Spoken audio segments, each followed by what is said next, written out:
Hey guys, hope everything's going well. You guys know the drill. Smash the like button, subscribe if you haven't, comment down below. Alrighty, today I want to do a different type of video. I'm going to be talking about Stephen A. Smith, aka Screaming A. Smith, and Shohei Ohtani, the superstar from the Los Angeles Angels. And my apologies if I pronounced his last name incorrectly. So, on first take today, Stephen A. Smith was talking about Shohei Ohtani. The topic came up: is he good for baseball? And then he says a few sentences, and then he says that no, he's not good for the game. He's a foreigner. He needs an interpreter. And basically, the fans will not like the fact that even though he can pitch and he can hit, something we really haven't seen in our lifetime, the closest thing to this is Babe Ruth. You have to remember Shohei is an all-star on the pitching side and the batting side. That's insane. That is ridiculously insane. And he's had arm problems the past few years, and he's been injured, so he hasn't been what everyone was expecting. And then all of a sudden this year, he's just been amazing.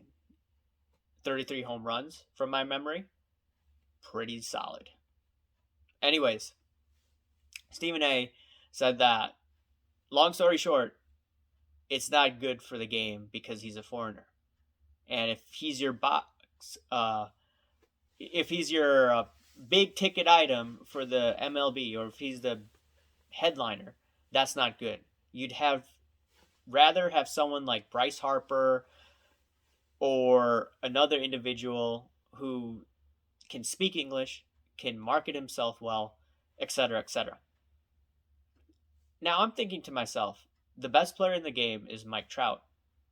Mike Trout is very quiet, to the point that the commissioner, Manfred, was bashing on Trout that he's way too quiet. He needs to do a better job marketing himself. And I'm just thinking to myself, okay, Mike Trout was born and raised in the US. Good old American kid.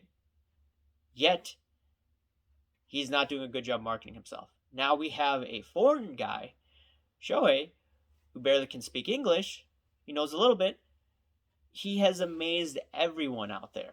He can hit, he can pitch, and people are going to be watching the home run derby today, and people are going to be watching the All-Star game tomorrow.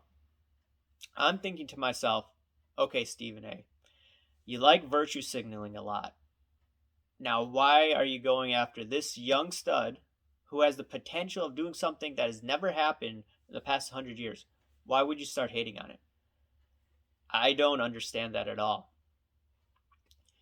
And maybe he got this message from his employer.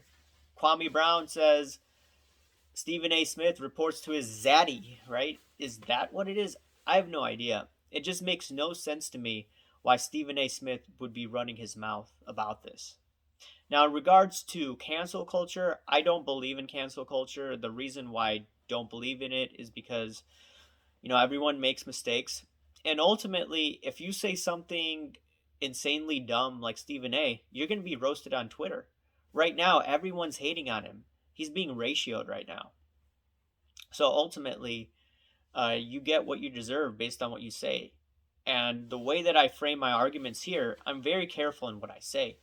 So if I get roasted, I get roasted, but I make sure I think my thoughts clearly. And most of the time, people like what I have to say. Maybe a few videos they don't. It is what it is. I can't satisfy everyone. Now, I'm just thinking to myself, once again, going back to Stephen A., is he just doing it for the ratings? Does he think that he's above everyone else? That's what I don't understand. And the thing about identity politics is, if you talk about one group's grievances and you ignore other groups' grievances, then people may call you hypocritical, saying, okay, you're saying something about this, but you're not saying something about why. The NBA has a problem with that, and it has turned off many people because the NBA players and the commissioner and the teams, they're not being consistent.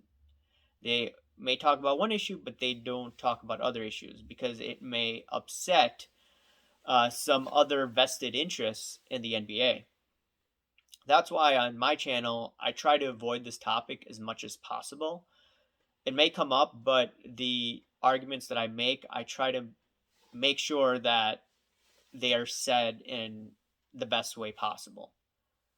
I'm not going to be running my mouth like Stephen A. Smith. Now, granted, it's great for clicks and views, but I'm not only doing it for views. I'm trying to get my argument out, and I'm trying to say it the best way possible. But yeah, I am curious to what are you thinking about Stephen A. Smith in regards to this? He runs his mouth a lot. I get it. He needs to be the big ticket item. I believe he's getting $12 million a year. So maybe his bosses said, okay, let's try this out. Maybe you say this. Maybe you try to get some racial thing going on and see the reaction. If it's a bad reaction, we won't run with it next time. And then you can issue an apology. That could be it. Some people call Stephen A. Smith an actor. I mean, I don't understand this last thing about Stephen A. is that he talks about all these woke things. He's gotten very vocal about politics or social justice issues. And I remember Stephen A. Smith back in the day. I think my brother sent me some clip that basically Stephen A. Smith is a closeted conservative. Not do I care about his views at all, but it's just an observation. I did remember Stephen A. Smith used to go on Mark Levin's show back in the day. I don't know if he does now. He used to go on Sean Hannity's show, and Stephen A. said that I used to get a lot of flack going on your shows. Now the times have changed, and ESPN has gone in a different direction. And now Stephen A. Smith is just saying, in my opinion, things he probably doesn't believe, at least to a certain extent. He's just, an actor, as some people say. Kwame Brown even said that. Anyways, guys, I am curious. What do you guys think about Stephen A. Smith? What do you think about this whole situation? Once again, smash the like button, subscribe if you haven't, and comment down below, guys. Thanks. Bye.